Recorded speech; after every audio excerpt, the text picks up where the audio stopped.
चेतन अपना सास से लड़ाई करने में झूठा झूठी करने में ताकत लगाती हुई याद रखिए। जितना अपना बहू से सास से लड़े में ताकत लगावे लोग उतने ताकत अगर भगवान के कीर्तन कथा में लगा ले तो मेरा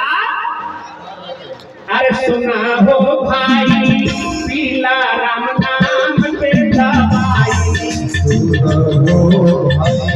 पीला राम नाम पे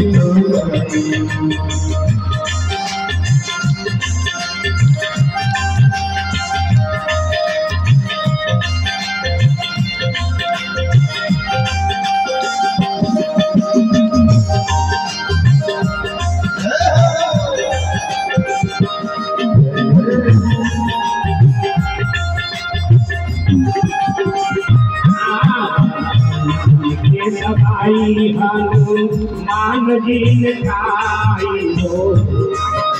हमारे मान जीन खाई हो के सवाई हम मान जीन खाई हो हमारे मान जीन खाई हो नहीं लाल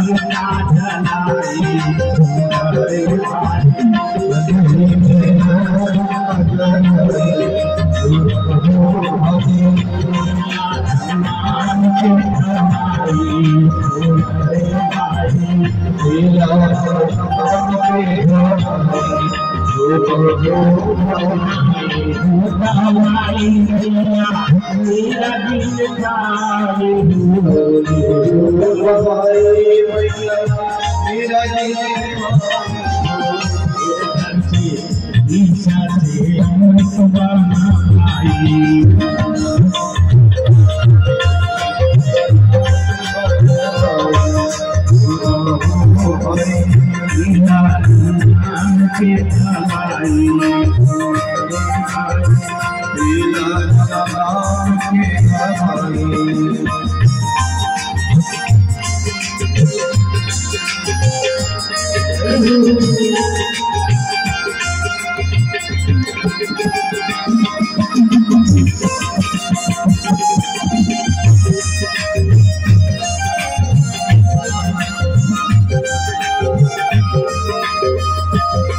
लक्ष्मी नारायण भगवान की